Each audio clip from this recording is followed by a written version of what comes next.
영생은 하나님을 아는 것, 영생은 하나님을 아는 것이라는 제목으로 여러분과 함께 말씀의 은혜를 나누도록 하겠습니다. 여러분 복 많이 받으시기 바랍니다. 아멘. 복을 싫어하는 사람은 없습니다. 그래서 누구나 복을 받고 싶어 하죠. 벌써 아멘이 다르잖아요. 한 번 더 축복하고 싶습니다. 여러분 다음 주가 설날이지만 새해 복 많이 받으시기 바랍니다. 아멘. 저는 여러분들이 정말 주님이 주신 복을 많이 받으셨으면 좋겠어요. 근데 여러분이 생각하는 복은 어떤 복이세요? 복이라는 말은 히브리어로 바라크라는 단어를 써요. 그러니까 성경에서 말하는 복이라는 단어가 바라크라는 단어죠. 근데 이 바라크라는 복은요, 하나님으로부터 부여받는 하늘 생명을 말해요. 그러니까 우리가 하나님으로부터 복을 많이 받는다는 건 뭐가 충만해진다는 거예요? 하늘 생명이 충만해지는 겁니다. 이 복이 여러분 안에 있기를 축원합니다. 그리고 거기에서 멈추는 게 아니라 이 하나님이 주신 생명력을 가지고 하나님께서 인간을 창조하신 목적대로 살아가는 것. 그러니까 복은 받음과 동시에 뭐 하는 거냐면 복 받은 대로 살아가게 되어 있는 겁니다. 저는 이 복이 우리 삶에 많이 드러나기를 또 축복합니다. 시편 133편은 이렇게 말을 합니다. 여호와께서 복을 명령하셨나니 곧 영생이로다. 복이 뭐예요? 영생입니다.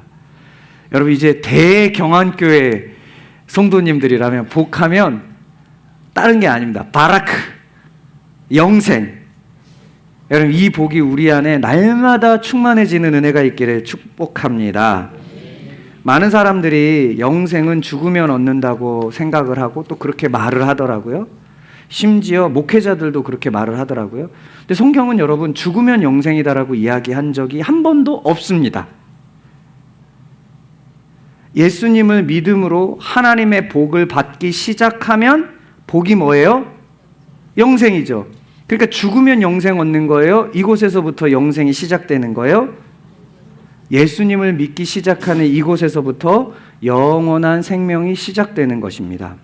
요한복음 11장 25절에서 26절은 이렇게 말을 해요. 예수께서 이르시되 나는 부활이요 생명이니 나를 믿는 자는 죽어도 살겠고 무릇 살아서 나를 믿는 자는 영원히 죽지 아니하리니 이것을 너희가 믿느냐. 나를 믿는 자는요 죽어도 살고 무릇 살아서 나를 믿는 자는 영원히 죽지 않는데요. 여러분 성경에서 말하는 죽음은 두 가지 의미로 이야기를 합니다. 하나는요 육신의 죽음을 얘기해요. 그리고 또 하나는요 영적인 죽음을 의미합니다. 여러분 이것을 뒤집으면요 생명도 두 가지가 있다는 거죠. 하나는 육신의 생명이고 하나는 영적인 생명을 말하는 겁니다. 여러분 영적인 생명을 얻은 사람은요 육신이 죽어도요 주님이 재림할 때 가장 신령한 몸으로 부활을 한다고 고린도전서 15장에 나와 있습니다. 죽어도 사는 거죠. 영적인 생명을 얻은 사람은요 그래서 육적으로도 영원한 생명을 결국에는 누리게 됩니다. 저와 여러분들이 이미 이 복을 받고 계신 줄 믿습니다. 영원한 죽음의 시작, 반대로 영원한 죽음의 시작은요 하나님과의 단절을 의미합니다. 그러니까 하나님과의 끊어져 있는 관계라면 이미 어떤 상태냐면 죽어 있는 상태예요. 그래서 로마서에서는 이 상태를 뭐라고 얘기하냐면 이미 심판받은 상태다. 이미 심판을 받았다라고 이야기를 하고 있습니다. 우리가 사는 세상에서 하나님과 단절되어 있는 사람들이 너무나 많이 있죠. 그 사람은 살았으나 죽은 자라고 할 수 있는 겁니다. 여러분 교회는 어떨까요? 교회 안에 있는 성도들이라고 다 하나님과 연결되어 있을까요? 그렇지 않습니다. 교회 안에 있어도 하나님과 단절된 분이 계십니다. 이것이 바로 성경이 말하는 죽음입니다. 간절히 소망하는 건 우리 성도님들은 한 분도 이 죽음에 이르지 않기를 소망합니다. 모두가 영원한 생명에 이르는 은혜, 축복을 누리시는 역사가 있기를 축복합니다. 죽음이 하나님과의 단절이라고 여러분과 함께 잠깐 나누었습니다. 그러면 생명은 무엇일까요? 당연히 반대겠죠? 생명은 하나님과 연합 하나됨입니다. 예수님을 믿는다는 건요, 내가 믿습니다. 나 교회 다니니까 믿고 있어요. 이렇게 말하는 게 아닙니다. 많은 사람들이 자기 생각을 믿어요. 내가 믿고 있다는 내 생각을 믿어요. 내가 교회에 나와 있기 때문에 스스로 믿고 있다고 생각을 해요. 성경은 그것을 믿는다라고 표현하지 않아요. 예수님을 믿는다는 것은요, 내 삶이 하나님과 연합되어 살아가기 시작했다라는 겁니다. 여러분, 하나님과 연합되어서 하나 되었으니 하나님의 생명이 당연히 누구의 생명입니까? 내 생명이죠. 하나님은 영원한 분이죠. 그래서 우리가 영원한 생명을 얻는 겁니다. 여러분, 신앙생활이라는 건요, 교회 와서 봉사하고 헌금하고 뭐 또 예배하고 이게 전부가 아닙니다. 신앙생활은요, 하나님과 연합된 삶 자체를 말하는 거예요. 그러니까 이 하나님과 연합된 삶을 모든 삶에서 살아가기 시작하면요, 예배 그냥 하게 돼요. 예배 안 하면서 예수님 믿는다고 하는 사람은 그래서 다 거짓말이에요. 여러분, 하나님과 연합된 삶을 산 사람은 봉사하지 말라 그래도 봉사해요. 왜냐하면 하나님이 그거 기뻐하니까. 내 생명이 주권자 되신 하나님이 기뻐하니까. 당연히 영원한 생명도 죽으면 누리는 게 아니라 신앙생활하는 일상에서 누리게 되겠죠. 저와 여러분들이 일상에서 이런 영원한 생명을 누리시는 은혜가 있기를 축복합니다. 하나님과 연합되어 살아간다는 것은 하나님의 생각이 어느 순간부터 내 생각의 일부로 자리 잡게 되고, 하나님의 뜻이 어느 순간부터 내 삶에서 조금씩 드러나게 되는 것을 말하는 겁니다. 이런 삶이 내 삶에 있다면 그것이 영원한 생명을 누리고 있다는 증거입니다. 저는 우리 성도들에게 이런 삶이 있다고 믿습니다. 그래서 우리는 영원한 생명을 지금 누리고 있습니다. 아멘. 그래서 제가 그런 말을 한 거예요. 예수님을 믿으면 변하지 않을 수가 없다. 그래서 나를 변화시키지 않는 믿음은 가짜다. 왜냐하면 예수님과 연합되면 생각이 변화되고 삶이 변화될 수밖에 없기 때문이에요. 그런 삶의 변화를 통해서 우리는 누구를 닮아갈까요? 예수님과 연합되어 있기 때문에 당연히 예수님을 닮아가는 겁니다. 우리 옆에 분에게 얼굴 보시면서 당신은 진화했어요 이렇게 얘기하지 마시고, 당신은 원숭이였습니다 이렇게 얘기하지 마시고, 당신의 모습을 보니 예수님이 보입니다. 한번 축복해 주실까요? 시작.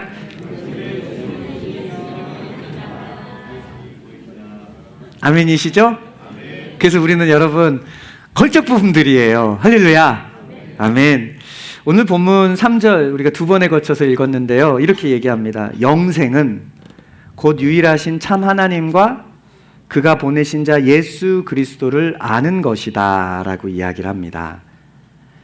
여러분, 복받아 영생을 누리는 삶은요, 하나님과 하나님 보내신 예수님을 아는 것에서 시작됩니다. 예수님을 알아가기 시작하면 우리 삶에 앞서 얘기했던 것처럼 어느 순간부터 하나님의 뜻이 들어오겠죠. 그러면 당연히 그 뜻이 내 삶을 통해서 조금씩 드러나게 됩니다.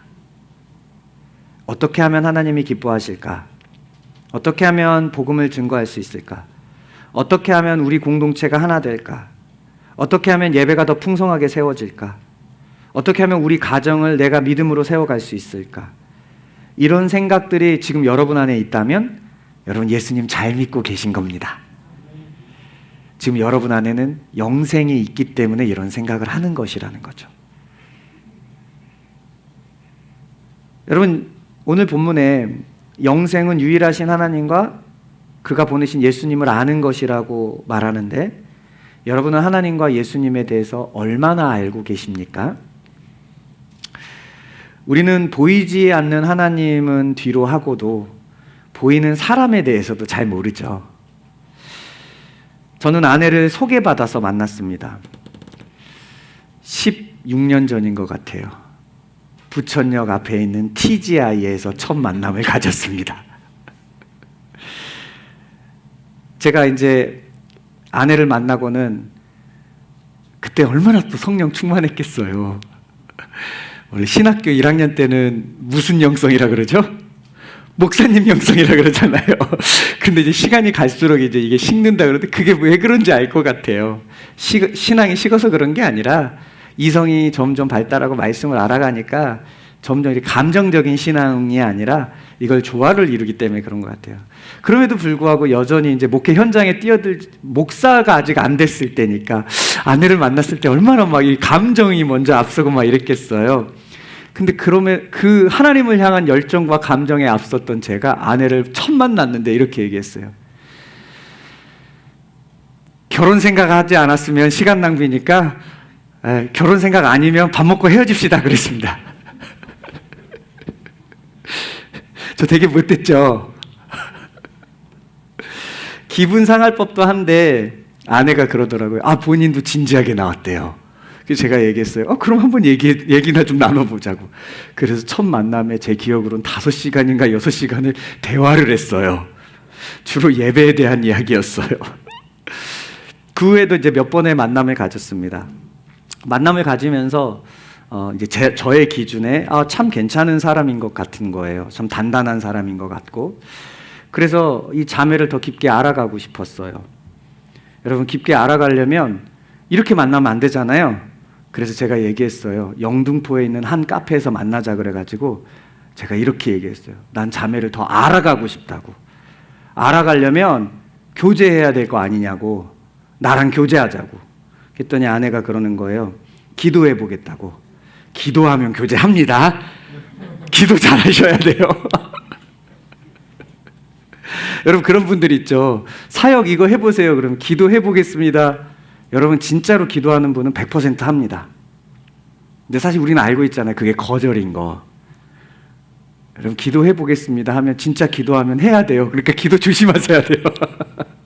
주님이 하나님 사역에 할 거냐 말 거냐 물어보는데 주님이 당연히 하라고 그럴 거 아니에요.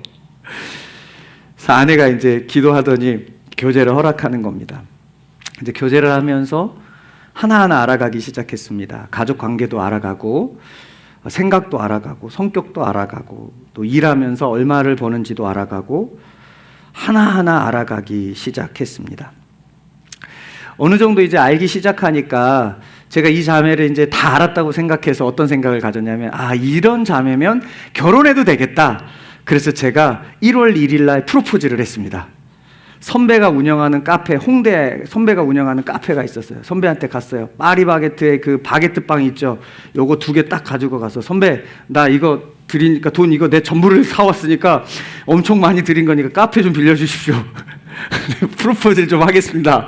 그랬더니 선배가 웃으면서 여기 쓰래요. 그래가지고 어떤 날 제가 쓸 테니까 저한테 다 빌려달라고 해서 바게트 빵 2개로 카페를 빌렸습니다.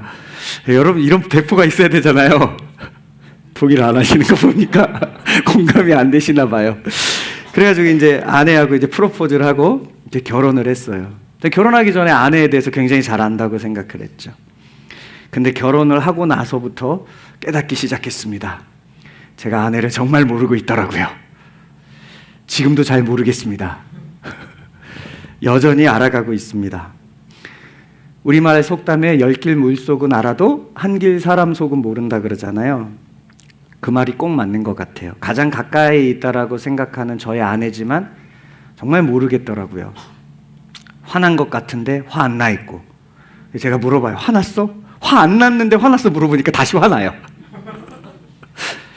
또 분명히 화 안 난 것 같은데 화나 있어요. 정말 모르겠습니다. 결혼을 앞둔 청년들과 제가 교제하면서 또 결혼 예비학교를 하면서 물어보는 게 있어요. 서로에 대해서 얼마나 많이 아냐고. 그러면요, 많은 커플들이 서로에 대해서 많이 안다고 이야기해요. 그래서 제가 얘기해요. 결혼을 하는 순간 많이 모르는 거를 깨달을 거다. 그래서 아마 엄청 싸울 거다. 잘 싸우고 잘 화해해라. 권면합니다. 여러분, 결혼이라는 과정을 딱 들어서면서부터 그제서야 비로소 부부가 점점 알아가는 것, 아마 결혼을 하신 분들은 공감하실 거라고 생각을 합니다. 결혼 전에 물 한 방울 묻히지 않겠다고 하던 그 남자가 설거지 한 번 안 할 줄 누가 알았겠습니까? 결혼해 봐야 압니다. 자신을 잘 가꾸는 사람이라 살림 정말 잘할 것 같은데 음식 간도 못 맞출 줄 누가 알았겠습니까? 결혼해 봐야 합니다. 결혼이라는 과정을 통해서 서로의 실체를 알아가는 거죠. 여러분, 또 결혼 전에는 또 우리 여성들 얼마나 아름답습니까? 자고 일어났는데 누군지 못 알아보는 이런 일도 일어납니다. 서로에 대해서 완전히 알 수는 없지만 서로를 향한 믿음이 있기 때문에 결혼이라는 걸 하죠. 그래서 함께 살아가기 시작합니다. 살면서 너무 다르기 때문에 다툴 수밖에 없어요. 갈등이 일어날 수도 있습니다. 그런데 시간이 지나면서 어떻게 됩니까? 서로를 정말 알아가기 시작하죠. 서로를 알아가는 만큼 어떻게 해요? 서로를 이해하기 시작하죠. 서로를 알아가고 서로를 이해하면 그때서야 비로소 어떤 일들을 행하기 시작하면 서로의 빈자리, 서로의 부족한 부분들을 채워가기 시작합니다. 여러분, 서로에 대해서 완전하게 안다고 생각하면요, 이해하면서 부족한 부분을 채울 수가 없어요. 그러나 평생을 알아도 완전히 이해하지 못한다는 것이 사람이라는 것을 인정하면서 상대를 바라볼 때 더 이해할 수 있고 상대의 부족한 부분을 더 채울 수 있게 되는 겁니다. 오늘 본문 말씀은 다시 한번 제가 한번 읽어보겠습니다. 영생은 곧 유일하신 참 하나님과 그가 보내신 자 예수 그리스도를 아는 것이다. 하나님과 예수님을 아는 것에서부터 영원한 생명이 시작되는 겁니다. 지난주에 나눈 것처럼 요한복음 17장은 예수님의 기도입니다. 영생은 곧 유일하신 참 하나님과 그가 보내신 자 예수 그리스도를 아는 것이니이다. 이것은 우리를 가르치려는 말이 아닙니다. 예수님의 기도문이에요. 그러니까 사람들이, 저와 여러분이 정말 하나님과 예수님을 바로 알아서 영원한 생명, 하늘의 복을 누리기를 소망하면서 예수님이 이 기도를 하고 있는 겁니다. 주님이 우리를 위해서 이렇게 기도하셨어요. 여러분, 사람들은 천국 가고 싶고 영원한 생명을 얻고 싶고 복 받고 싶어 합니다. 그런데 그 천국, 영원한 생명, 복은 하나님을 아는 것이다라고 분명히 성경에서 이야기를 하는데, 의외로 사람들은 하나님에 대해서, 예수님에 대해서 알려고 하지 않습니다.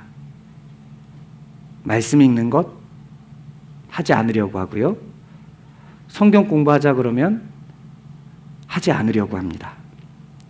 그런데 기억해야 돼요.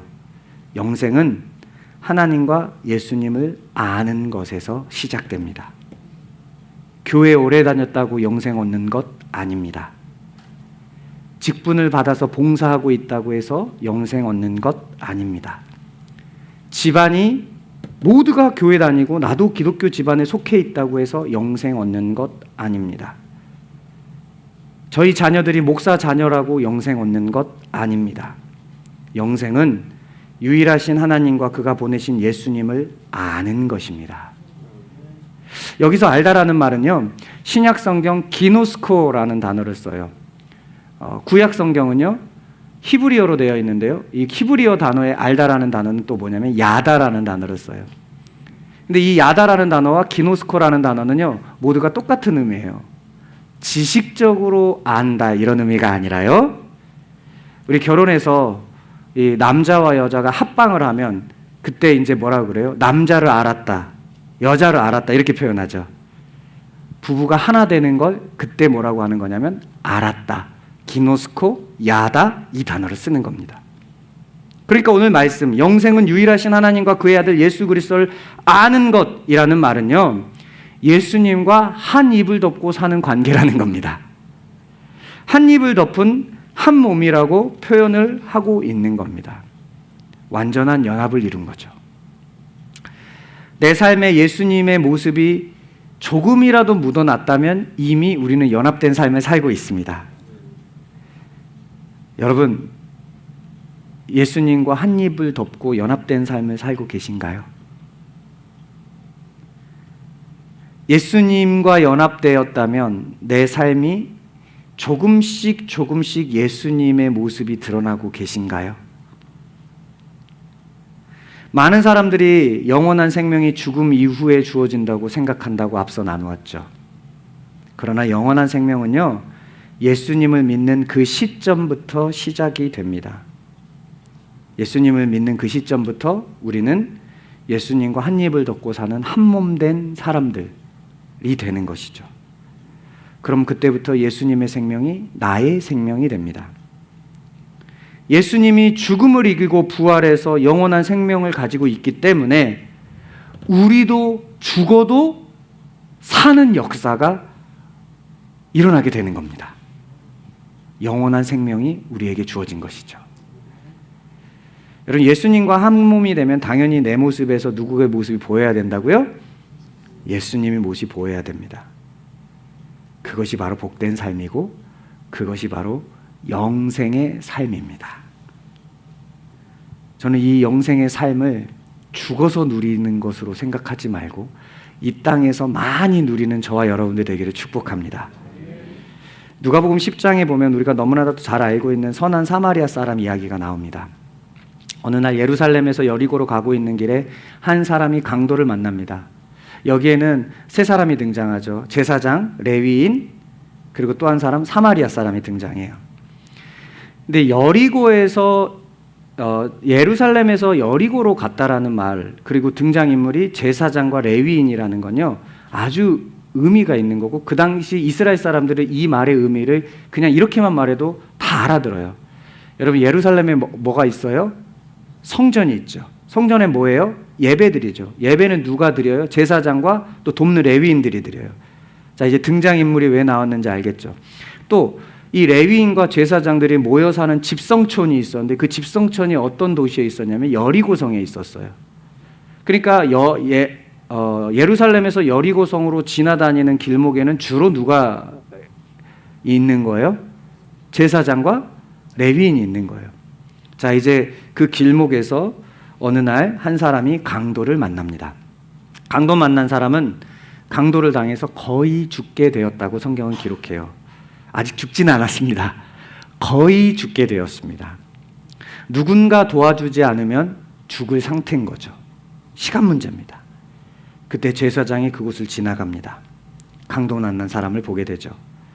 그런데 제사장이 죽게 된 사람을 도와줘야 될 위치에 있는 사람이라고 생각하지만 그 사람이 그냥 지나칩니다.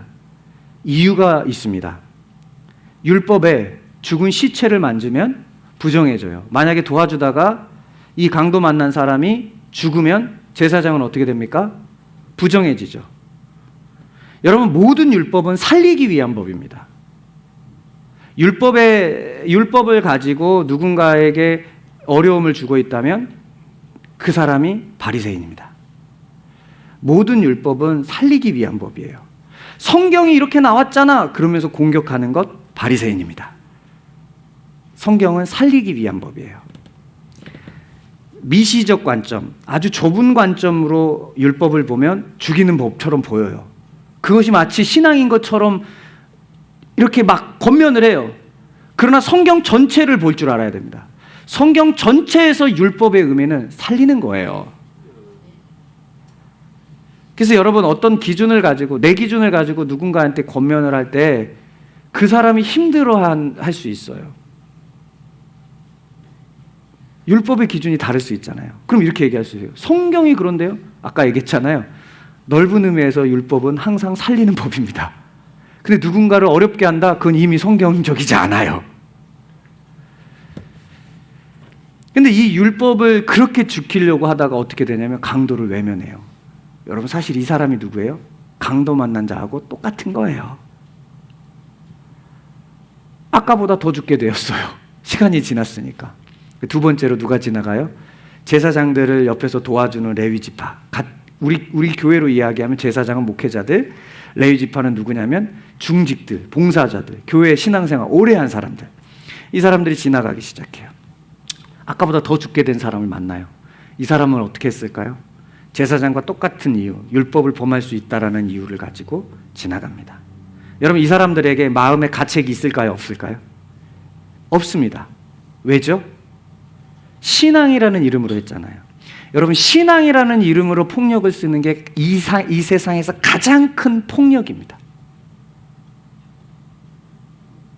종교라는 이름을 가지고 폭력을 쓰는 게 가장 큰 폭력이에요. 근데 율법에 갇혀 있는 사람들은 이 폭력을 쓰는 걸 하나님께 영광 돌린다라는 미명하에 아무렇지 않게 행합니다. 그래서 젊은이들이 교회를 다 떠나는 거예요. 여러분, 신앙은요, 기본적인 상식선 위에 기적이 일어나고요, 놀라운 일이 일어나는 겁니다. 상식을 무시하지 않아요. 물론 상식을 넘어서는 역사들이 일어나요. 여러분, 상식적으로 강도 만난 사람이 있으면 어떻게 해요? 우리가 도와줘야 되잖아요. 그런데 신앙이란 이름으로 지나친다니까요. 그러면서 본인 스스로 얘기해요. 하나님, 저는 저를 잘 지켰어요. 또 이런 얘기를 권면하면 불편해요. 왜냐하면 내가 믿는 내 확신이 있잖아요. 그래서 여러분, 신앙은 생각하는 그리스도인이 되지 않으면 온전한 신앙생활을 할 수가 없습니다. 제가 설교할 때 질문을 계속 던지잖아요. 여러분 어떻습니까? 어떻습니까? 여러분, 생각하게 하는 거예요. 이 사람도 율법을 지키기 위해서 강도 만난 사람은 그냥 지나쳐요. 강도 만난 사람의 상태는 더 위중해집니다. 근데 그때 사마리아 사람이 지나가게 돼요. 이 당시 전통 이스라엘, 제사장과 레위인을 포함한 정통 이스라엘 사람들은요, 사마리아 사람들을 개나 돼지 취급으로 했습니다. 이방인으로 여겼어요. 근데 이 당시 전통 이스라엘 사람들은 이방인들을 하나님께서 왜 만들었다고 생각했는 줄 아세요? 미드라시나 이런 이스라엘의 이런 성경이 아닌 성경을 해석하는 탈무드나 이런 데 보면 이 미시나나 탈무드나 이 지혜서거든요. 성경을 해석할 때 돕는 것들이에요. 그런데 이런 문서들에 보면 뭐라고 나와 있냐면, 이스라엘 백성은 이방인을 하나님이 왜 만들었다고 생각한다고 기록되어 있냐면, 지옥의 땔감으로 쓰려고 만들었다고 기록을 해요. 그래서 실제로 이스라엘 백성들이 이방인들을 대할 때 지옥의 땔감으로 돼요. 그러니까 배척하는 거예요. 그런데 그런 이방인과 같은 존재로 누구를 생각했냐면 강도 만난 사람을 생각한 거예요. 그러니까 그렇게 지나쳐도 어떻게 해요? 양심의 가책을 느끼지 않는 거죠.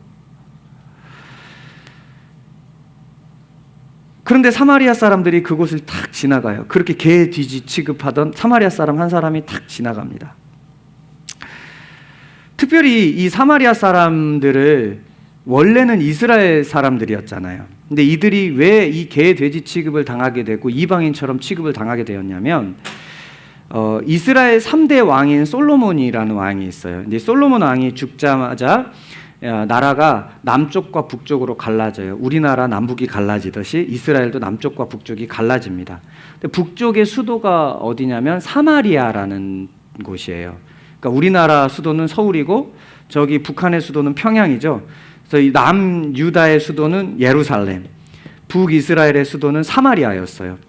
근데 그 북이스라엘의 수도가 사마리아가 BC 722년, 예수님 오시기 전에 722년 전에 아수르라는 엄청난 제국에 의해서 멸망을 당하고 점령을 당합니다.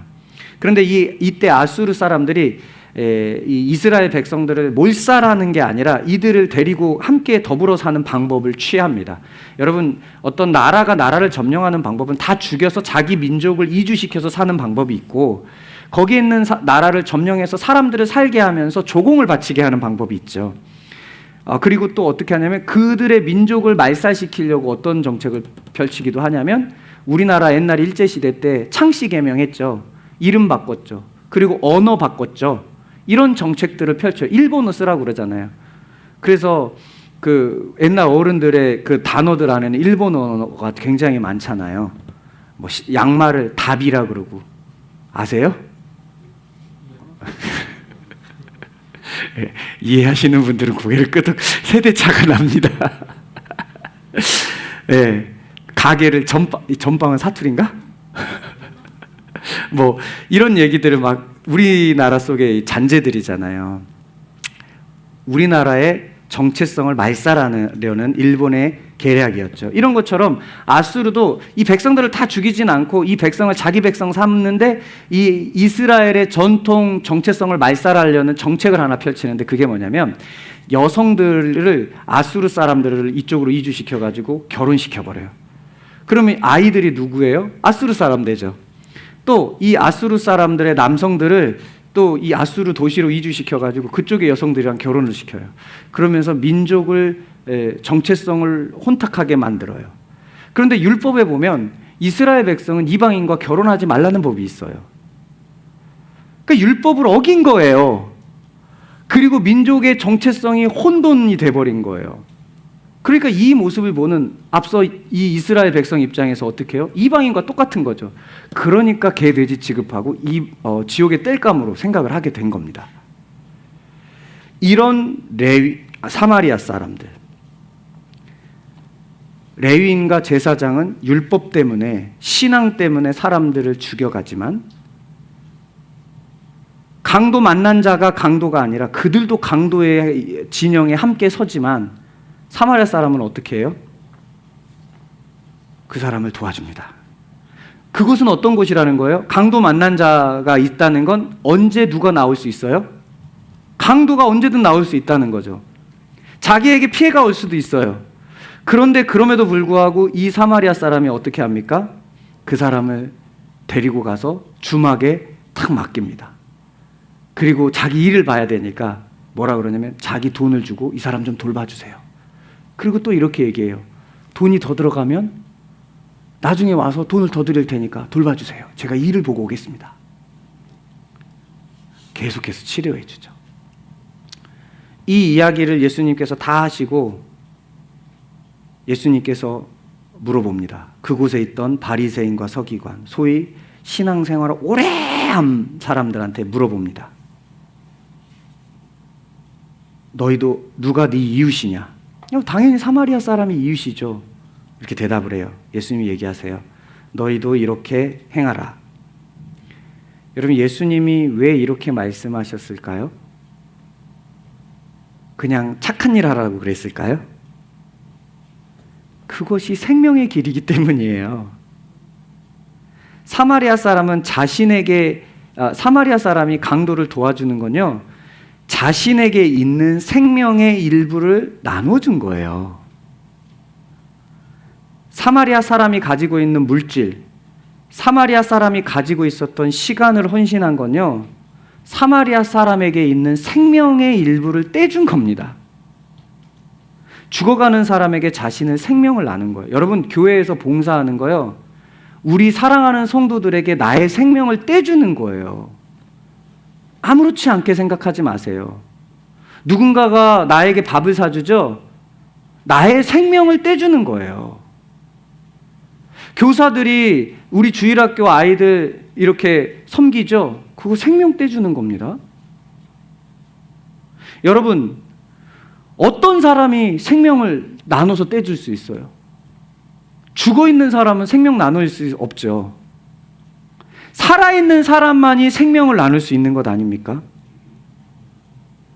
여러분, 비행기를 타면 난기류를 만날 때 머리맡에서 호흡기가 내려온다고 써져 있어요. 그래서 처음 비행기 탈 때 이렇게 그 위급 상황 안내하잖아요. 근데 여러분, 이 호흡기가 딱 떨어지면 누구 먼저 채우래요? 옆에 아이가 타고 있어요. 누구 먼저 채우래요? 내 아이를 너무 사랑하니까 아이 먼저 채워야 되죠? 아니에요. 그러다 둘 다 죽어요. 나부터 살고 이 아이를 씌워야 둘 다 살아요. 생명이 먼저 있어야 생명을 살릴 수 있다라는 비법이 거기에 들어있는 거예요. 이 아이 살리려다가 내가 호흡 멈추면 이 아이 죽잖아요. 그래서 내가 먼저 호흡을 갖고 이 아이의 호흡을 열어주는 거예요. 여러분, 우리는 하나님의 은혜로 예수님과 연합되어서 영원한 생명을 가진 사람들입니다. 믿으십니까? 그런데 이 생명을 갖기 이전에 우리가 어떤 사람이었어요? 우리가 죽게 된 강도 만난 사람들 아니었나요? 그런데 누군가의 생명의 나눔을 통해서 우리가 지금 여기서 생명을 누리고 있습니다. 그 누군가가 우리 부모님일 수도 있고 내 친구일 수도 있고 어떤 목사일 수도 있습니다. 누군가를 통해서 우리는 지금 강도 만난 것에서 회복된 사람들이에요. 어떤 누군가의 사마리아 사람을 만난 거예요, 우리는. 여러분, 그런 우리라면 이 생명을 이제 우리도 누군가한테 나누어 주는 게 진짜 생명의 사람들 아닐까요?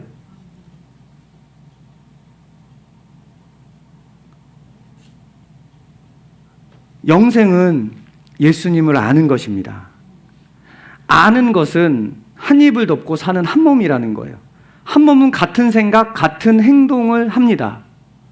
우리가 예수님으로부터 생명을 받은 자라면 사마리아 사람처럼 예수님이 우리에게 주신 생명이 흘러가게 해야 될 줄 믿습니다. 이런 생명을 흘려보내는 삶이 복된 삶이고요. 이런 생명을 흘려보내는 삶이 지금 영생을 누리는 삶인 겁니다. 저와 여러분들의 일상에서 영생을 누리는 삶이 되기를 축복합니다.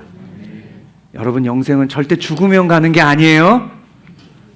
오늘도 영생을 살아가는 은혜가 있기를 축원합니다.